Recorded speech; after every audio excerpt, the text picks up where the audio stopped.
하나님의 공의로운 심판, 하나님의 공의로운 심판이라는 제목으로 말씀을 드립니다. 본 시편 1절과 8절, 맨 앞에 1절과 8절은 시인의 말이 인용되어 있습니다. 그리고 가운데 있는 2절부터 7절은 하나님의 말씀이 인용된 부분입니다. 1절은 이렇게 시작합니다. 하나님은 신들의 모임 가운데 서시며 하나님은 그들 가운데에서 재판하시느니라. 여기 보시면 신들의 모임이 나옵니다. 그리고 하나님이 그들 가운데, 그 모임 가운데 재판을 행하시는 것들을 시인이 묘사합니다. 이 모습은 천상의 회의 혹은 천상의 재판정의 어떤 장면을 보여주는 것 같습니다. 그래서 1절에서 시인이 천상의 재판 장면을 설명하고 그 다음에 2절 이후에 이 재판하시는 하나님의 그 판결의 내용, 그 말씀에 인용된 것들을 이제 판결문을 말씀하시면서 그런 재판의 어떤 장면으로 그 형식으로 이제 진행이 되는데, 이 천상의 회의라는 것은 구약 선지자의 어떤 환상에, 그들이 봤던 환상에 나타나고 있습니다. 시편 이사야서 6장을 보시면 거기에 이사야 선지자가 선지자로 부르심 받을 때 장면이 나옵니다. 하나님이 보좌에 앉으신 것을 보게 되고요. 그리고 그 하나님 보좌 옆으로 거룩하다 거룩하다 외치는 스랍 천사를 보게 됩니다.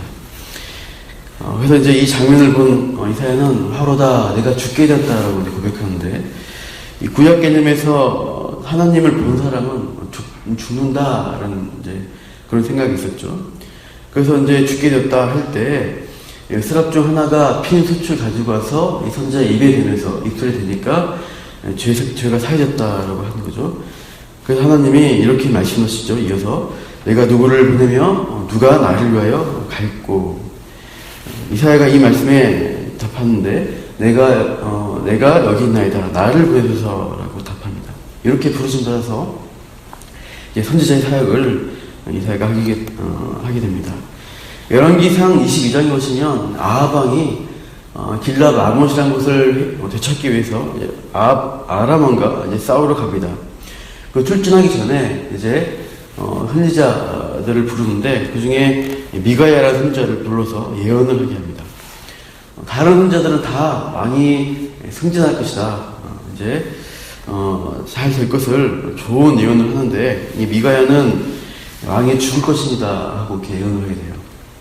그러면서 천상의 회의 장면을 보았다고 묘사합니다. 하나님이 보좌에 앉으셨고 하늘의 만군이 이제 그 좌편에 이제 서 있는데, 하나님이 이렇게 말씀하시죠. 누가 아합을 깨어 길랏 라못에 올라가게 해서 그를 죽게 할고. 그러니까 이제 어떤 영은 이렇게 하자, 다른 영은 저렇게 하자 하는데, 한 영이 이제 나와서 내가 나가서 거짓말한 영이 되어 모든 선지자의 입에 있겠다라고 제안합니다. 그래서 이제 이 미가야 선지자가 한 말은, 그 승전을 예언한 다른 저 선지자들은 다 거짓말한 영에게 이제 이렇게 휘둘려서 거짓말 영으로 이제 말하는 거다라고 하니까 이제 뺨을 맞게 되고 이제 감옥에 갇히게 되죠. 이렇게 하지만 이제 결국 아합 왕은 이제 전사함으로써 미가야 선지자가 맞았다는 것이 증명이 됩니다. 이러한 구약의 선지자들 천상의 회의 장면을 이렇게 말했는데, 오늘 본 시편도 그러한 장면을 연상시키고 있습니다. 신들의 모임에서 하나님이 그들 가운데 재판을 하는데 누구의 어떤 죄를 재판하시는가. 2절 이후에 범죄 사실이 나옵니다. 2절 너희가 불공평한 판단을 하며 악인의 낫 보기를 언제까지 하려느냐. 여기서 이제 악인의 낫 보기, 얼굴 본다고 되어 있는데, 원어로 보시면 얼굴을 든다라는 뜻입니다. 그러니까 얼굴을 들어 올리게 한다는 것은 관용적 표현으로 그 사람을 존중한다는 의미입니다. 그러니까 악인의 낫 보기라는 것은 악인들을 더 존중하고 악인들을 더 편애하는 어떤 판단을 하는 것을 말합니다. 그래서 하나님은 불공평한 판단을 내리고 악인을 편드는 일을 하는 어떤 자들을 정죄합니다. 그 너희로 되어 있는데, 그 정죄한 너희가 누구냐. 6절에 보시면 이렇게 표현되어 있죠. 너희는 신들이며 다 지존자의 아들들이라 하였으나 재판의 피고석에 있는 자들을 신들이고 지존자, 지극히 존귀한 자 아들들이라고 표현하고 있습니다. 이렇게 연결돼 보면 1절에 나오는 신들의 모임이 하나님이 여러 신들 가운데서 재판을 주재하신다, 회의를 주재하신다 의미가 아니라 신들로 표현된 너희라는 어떤 대상들을 피고석에 앉히고 그들을 재판하는 그런 장면으로 이해할 수 있어요. 이것은 이제 고대 근동의 왕이나 통치자들 대해서 신들로 묘사하거나 어떤 신의 대리자로 묘사한 그 당시의 생각과 연결이 됩니다. 이집트의 파라오는 태양신의 아들이라고 표현했어요. 다른 이스라엘 주변의 여러 나라들도 다 왕들 통치자를 신들의 어떤 신적 권위를 가진 신들의 아들이나 신적 대리자라고 생각을 많이 했습니다. 그러니까 이 왕이나 통치자들이 외부로는 나라를 지키는 거죠. 하지만 내적으로는 백성들을 잘 다스리고 재판을 잘 하는 것입니다. 그런 일들을 해야 되는데 실제로 벌어진 일이 무엇이냐 보니까 2절, 3절, 4절처럼 불공평한 판단을 하고 잘못된 악인들 편드는 일들이 횡행하다는 거예요. 3절, 4절을 보시면 나온 대상이 있죠.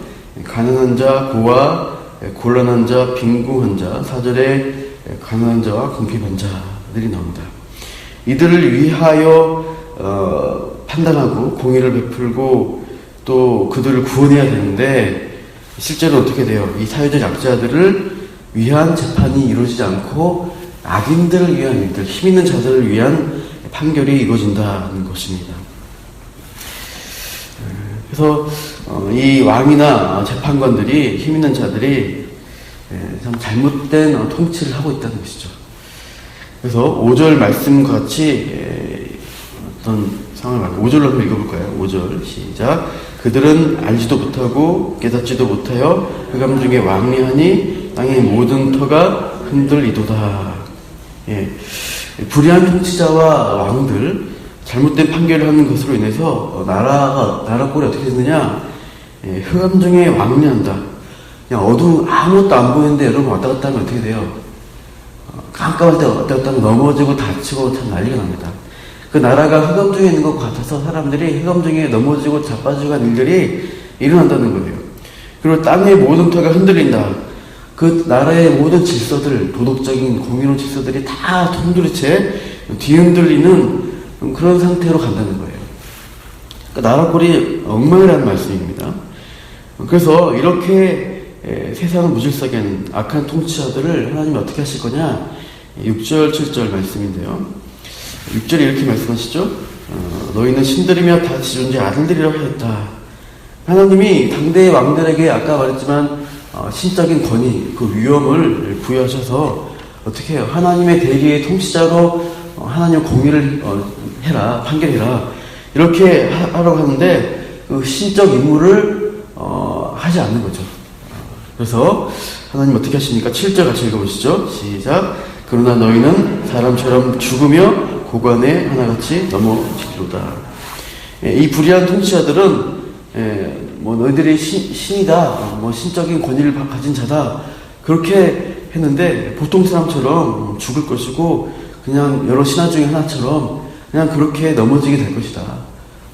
너희들이 그런 비참한 결과를 맞이하게 될 것이다. 최후가 너희 신적인 특권들은 신적 의무, 임무를 수행하지 않을 때는 다 박탈되고 비참하게 끝날 최후를 맞이할 것이다. 이렇게 하나님이 경고하시고 있어요. 그러니까 지금이나 이 통치자들이 악하게 하기 위해 참 많은 것입니다. 그리고 뇌물을 받고 힘 있는 자들에게 유리한 판결을 해서 어떤 거래적 관계로 자신들에게 어떤 이득을 위한 일들, 공의롭지 못한 일들을 참 많이 하는 것이죠. 그래서 시인은 마지막 이제 강구의 말씀을 마치면서 이렇게 강구의 기도를 올리고 있죠. 8절 말씀 읽어보시죠. 하나님이여 일어나사 세상을 심판하소서. 모든 나라가 주의 소유이기 때문이니이다. 그래서 이렇게 마지막 강구하는 거죠. 세상을 심판해 주십시오.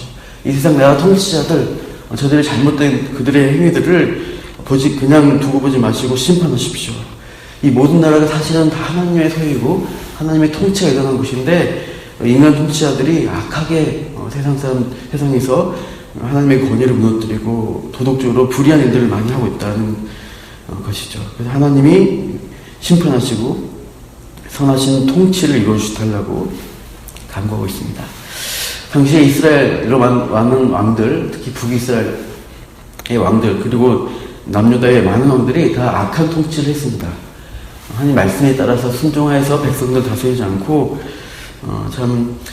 그 왕의 권위를 가지고 참 많은 사람들을 괴롭히고, 또 아까 말했던 미가야 선지 같은 경우를 감옥에 가두고 괴롭히는 마지막까지 그러한 악한 통치를 많이 했죠. 그래서 하나님 결국 어떻게 하니까 그 왕조들을 다 멸망시키시고 포로로 잡혀가도록 해버리셨습니다. 우리 시대 또 우리의 통치자들 위해서 우리 함께 이걸 보면서 우리 지금 현재 대통령 선거를 앞두고도 있고 한데 참 바른 통치자가 세워지고, 또 어떤 통치자가 세워질지라도 언제나 악이 참 득세하기 쉽습니다. 권력이 가진 곳에 부패가 일어납니다. 그래서 참 온전한 하나님의 통치가 일어나고 하나님을 경외하고 두려워하는 자들이 이 나라를 잘 다스려 가도록, 또 우리가 그렇게 한 국민으로 시민으로서 이 나라의 상황들을 잘 모니터링하고 돌아보고 세워나가는 일들 가운데 함께 기도하며 나아갔으면 좋겠어요. 그리고 또 우리 교회 안에서도 여러 목회자들이나 어떤 권위를 가진 자들이 이 공의롭게 하나님의 선하심을 따라서 이 교회의 모든 일들을 잘 이끌어 나갈 수 있도록 함께 기도해 주시기 바랍니다. 같이 기도하겠습니다. 하나님은 공의로운 재판관이시고 선한 통치자이십니다. 약한 자, 힘없는 자가 세상에서는 치이고 여러 가지 불이익을 당하고 어려움을 당하는데, 하나님은 그들을 돌보시고 과와 과부와 약한 자들을 돌보시고 그들에게 하나님의 은혜를 베푸시는 하나님입니다. 그리고 그 하나님을 따라서 선한 자로, 또 선한 하나님의 그 공평한 의의를 세운 자로 오늘 하루도 우리가 살아가게 해주시고, 또 이 나라의 민족을 위해서 기도할 때 공의로운 정권이 이루어지게 해주시고, 참 무엇보다 이 나라 여러 연약한 자들이 참 바른 통치를 통해서 그들의 삶이 더욱더 희망이 있고 의미가 있는 그러한 이 나라가 되어지도록 주님 역사하여 주시옵소서. 또 우리를 통해서 하나님 또 기도하며 또 이웃을 섬기는 그런 아름다운 하나님의 일들이 이루어지는 또 이번 한 주간 되기를 간구합니다. 시간도 개인적으로 기도할 때 선하게 우리 기도 가운데 응답하여 주시옵소서. 감사하며 예수님 이름으로 기도합니다. 네.